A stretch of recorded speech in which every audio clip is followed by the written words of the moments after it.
Guys, we've had a lot of rumors about the upcoming Redmi K40 Pro, and it's only fitting that we talk about some of these rumors, we talk about some of these predictions, and ultimately we get a grasp for what the K40 Pro holds. Now, Xiaomi kind of has a track record of the K series of devices being their cheapest devices with a flagship SoC.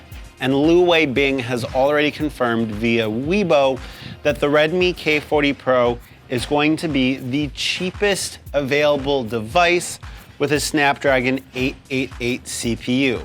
So being that we know that they're aiming for the current lowest price point, we have to figure out what kind of compromises are going to get us to that $450-ish price point that weibing promised. Now, there was a fake screenshot floating around that was apparently from a Samsung Galaxy S device, and I basically filmed this video already according to that leak, but now we know that's a fake leak.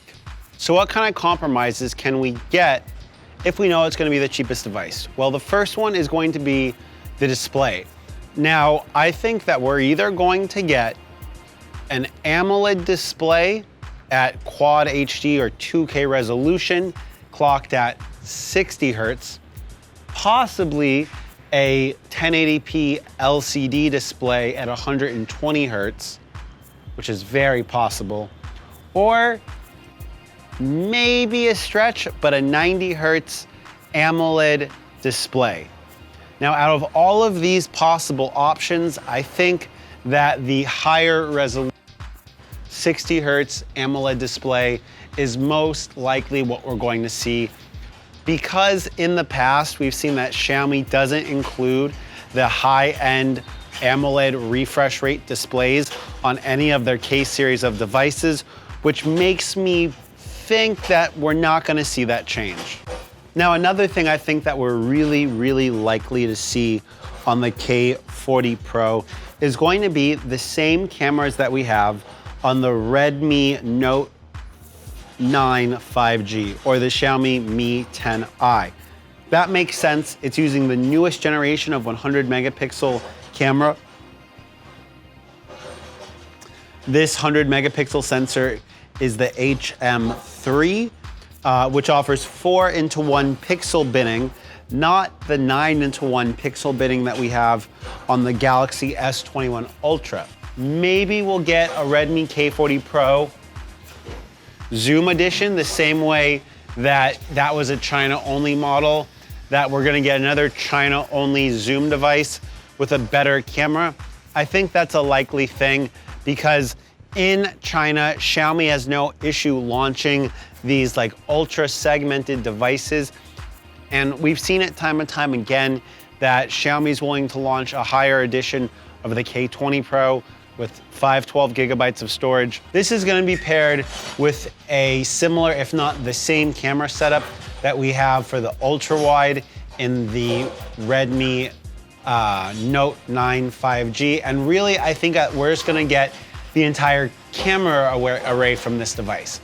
Now, whether or not we get a zoom camera and 12 gigabytes of RAM, that Xiaomi is willing to release a K30 Pro Zoom edition with higher specs, this all makes sense. I think that we're gonna see a 664 gigabyte variant of this device for the China release. And then when it gets rebranded and the K40 Pro makes its global debut as the Poco F3 Pro possibly, that we're gonna see less storage variants of it, but possibly with UFS 3 instead of 3.1 and LPDDR4 RAM instead of LPDDR5 RAM. Now, it's already been confirmed by weibing that we're gonna be getting a version of this device that ships with a charger and then a version of the device that ships without a charger. If they're planning to launch a version of it that ships without a charger, that means that it will more likely than not utilize their GaN 65-watt charger. So I'm assuming that we could see a split cell battery design that would utilize the Qualcomm Quick Charge 5.0 technology with dual cell batteries, because their current device has 30 watts wired charging. So 50 watts wired charging, taking advantage of the quick charge power delivery collaboration that we see, makes a lot of sense. I've been dealing with this construction for 3 weeks, and this is the bane of my existence. Yes, that's like a grandma splitting up concrete to get the rebar so she can sell the metal.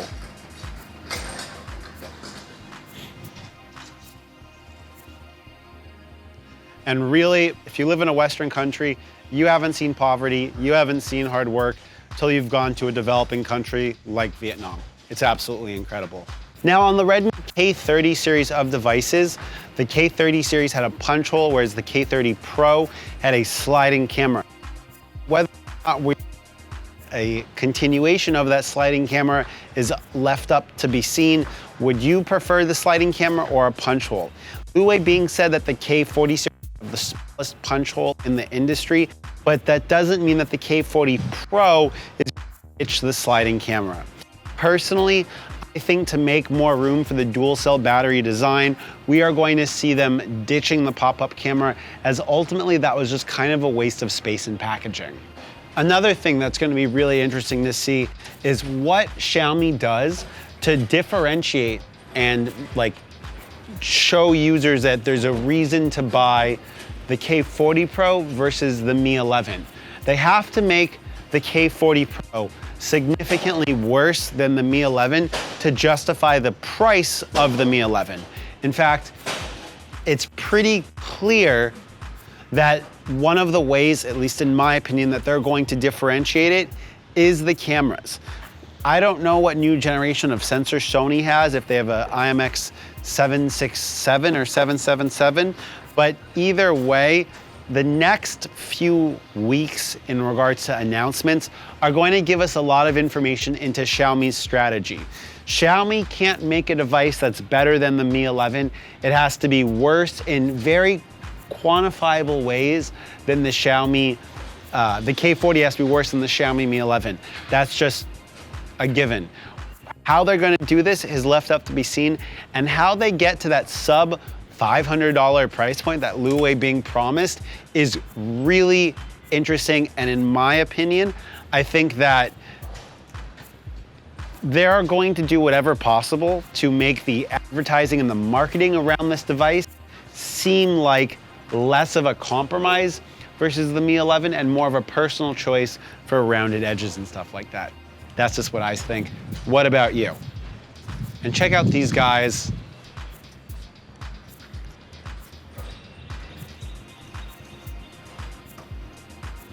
Installing a new glass window. Okay, everyone. Peace.